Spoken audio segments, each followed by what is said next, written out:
اللہ تعالیٰ انسان کو 4 طریقوں سے اپنی طرف بلاتا ہے، اور ان 4 طریقوں میں سے جو سب سے پہلا طریقہ ہے وہ سب سے آسان اور انسانی سمجھ میں آنے والا ہے۔ اور وہ پہلا طریقہ کیا ہے، پہلا سائن کون سا ہے، میں آپ کو اچھے سے آسان الفاظوں میں سمجھاتا ہوں۔ اب پہلا طریقہ جس کے ذریعے اللہ تعالیٰ انسان کو اشارہ دیتا ہے کہ انسان اللہ کی طرف پلٹ جائے، اللہ کی طرف لوٹ آئے، وہ یہ ہے کہ انسان کو کہیں سے ہدایت کی بات پہنچ جائے۔ اب جیسے آپ نے موبائل پکڑا اور آپ نے اسکرولنگ شروع کر دی اور اچانک سے آپ کے سامنے کوئی ہدایت کی بات آ گئی، کوئی ویڈیو آ گئی جس میں آپ کو اللہ کی محبت کے بارے میں بتایا جا رہا تھا، آپ کو کہا جا رہا تھا کہ آپ اللہ کی طرف لوٹ آؤ، یا کوئی بھی اسلام سے ریلیٹڈ ویڈیو، تو اب وہ ویڈیو آپ کے سامنے بلا وجہ نہیں آتی، بلکہ اللہ چاہتا ہے تو آپ کے سامنے وہ ویڈیو آتی ہے اور آپ وہ ویڈیو دیکھتے ہو۔ وہ ویڈیو اللہ کی طرف سے ایک سائن ہوتا ہے کہ اللہ آپ کو ہدایت دینا چاہتے ہیں، اللہ آپ کو اپنی طرف بلانا چاہتے ہیں، اللہ یہ چاہتے ہیں کہ آپ گناہوں کے رستوں کو، گمراہی کے رستوں کو چھوڑ دیں اور اللہ کی طرف لوٹ آئیں۔ تو اگر ایک انسان کے سامنے کوئی اسلامی ویڈیو آ رہی ہے تو وہ بلا وجہ نہیں آ رہی، بلکہ اللہ کی طرف سے اس انسان کے لیے وہ ایک سائن ہے۔ تو اب اگر ایک انسان اس پہلے سائن کو اگنور کر دیتا ہے، اس کے اوپر اتنا دھیان نہیں دیتا، تو اللہ تعالیٰ اس شخص کو دوسرا سائن دکھاتے ہیں۔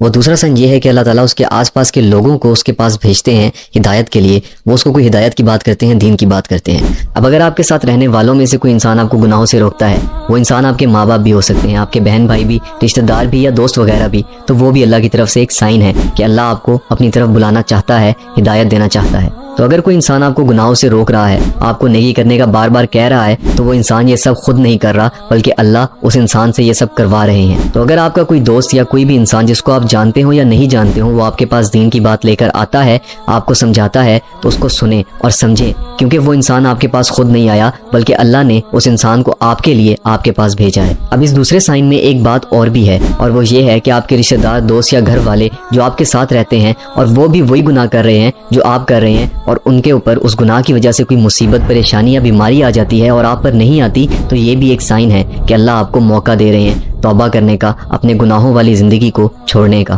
اب اگر ایک شخص اس دوسرے سائن کو بھی نہیں سمجھتا اور پھر بھی گناہوں میں لگا رہتا ہے، تو اللہ تعالیٰ اس شخص کو تیسرا سائن دیتے ہیں، اور یہ تیسرا سائن پہلے 2 سائن سے زیادہ تکلیف دہ ہے۔ یہ تیسرا سائن کیا ہے، چلیں ڈیٹیل سے سمجھتے ہیں۔ کہ آپ کی زندگی میں کوئی آزمائش زبردستی شامل ہو جائے، آپ کے نہ چاہتے ہوئے بھی، اور وہ آزمائش کچھ بھی ہو سکتی ہے، کوئی برا انسان، بیماری، معذوری، برا وقت، یا کچھ بھی جو ایک انسان کو ناپسند ہے، انسان کی پسند کے خلاف ہے، اور وہ آزمائش انسان کو یہ احساس دلائے کہ وہ کچھ نہیں کر سکتا، وہ بے بس ہے۔ قرآن مجید میں سورہ سجدہ کی آیت 21، جس کا مفہوم کچھ یوں ہے، اور ہم ان کو قیامت کے بڑے عذاب کے سوا عذاب دنیا کا بھی مزہ چکھائیں گے، شاید وہ ہماری طرف لوٹ آئیں۔ اللہ تعالیٰ نے ان آیات میں فرمایا کہ وہ ادنا عذاب دیں گے ان کو اس دنیا میں، مطلب کم عذاب دیں گے۔ کیوں دیں گے، تو اس کا جواب بھی دے دیا تاکہ وہ گنہگار لوگ توبہ کر لیں اور ہماری طرف لوٹ آئیں۔ تو اس دنیا میں آپ کو جو بھی تھوڑی سی سزائیں اللہ کی طرف سے ملتی ہیں، وہ اللہ کی طرف سے سائن ہوتا ہے اس چیز کا کہ اللہ آپ کو ہدایت دینا چاہتے ہیں، اللہ چاہتے ہیں کہ آپ توبہ کر لیں اور اللہ کی طرف پلٹ آئیں۔ تو اب بہت سارے لوگ ایسے ہیں کہ جب ان پہ اللہ کی طرف سے کوئی آزمائش آتی ہے تو وہ اللہ کی طرف پلٹ جاتے ہیں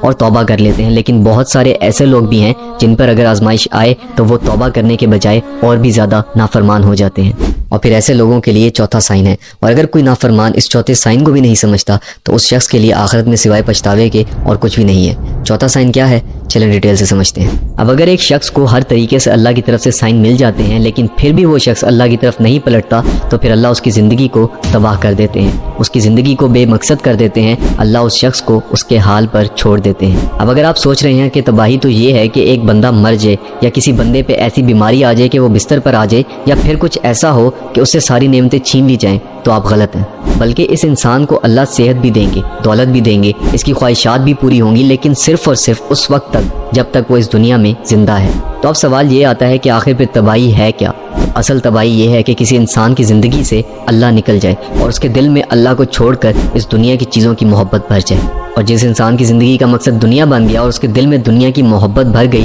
تو وہ شخص تباہ ہو گیا، اس دنیا میں بھی اور آخرت میں بھی۔ تو اگر ایک شخص جو گناہ کرتا ہے، اللہ کی نافرمانی کرتا ہے، اپنی نفسانی خواہشات کے پیچھے بھاگتا ہے اور ان کو پورا کرتا ہے، اور اس پہ کوئی آزمائش نہیں آ رہی، عذاب نہیں آ رہا، تو اس انسان کو یہ سمجھ لینا چاہیے کہ اللہ نے اس کو اس کے حال پر چھوڑ دیا ہے، اس کو اللہ نے دنیا دے دی ہے اور اس سے آخرت لے لی ہے۔ آخرت لے لینا مطلب آخرت میں اس کا کوئی حصہ نہیں ہے سوائے جہنم کی آگ کے، سوائے عذاب کے۔ قرآن میں سورہ حشر کی آیت نمبر 19، جس کا مفہوم کچھ یوں ہے کہ ان کی طرح نہ ہو جانا جنہوں نے اللہ کو بھلا دیا، پھر اللہ نے بھی ان کو ایسا کر دیا کہ وہ اپنے آپ کو بھول گئے، یہی لوگ نافرمان ہیں۔ تو یہ تھے وہ 4 سائن کے جن کے ذریعے اللہ تعالیٰ انسان کو ہدایت دیتا ہے، اپنی طرف بلاتا ہے۔ اب میرا سوال آپ سے یہ ہے کہ آپ کو ان 4 سائن میں سے کون سا سائن دیکھنے کو ملا تھا، کمنٹ سیکشن میں لازمی بتائیے گا، اور اس ویڈیو کو صدقہ جاریہ کی نیت سے اپنے تمام دوستوں کے ساتھ، جاننے والوں کے ساتھ لازمی شیئر کر دینا۔ اپنا بہت سارا خیال رکھنا، فی امان اللہ۔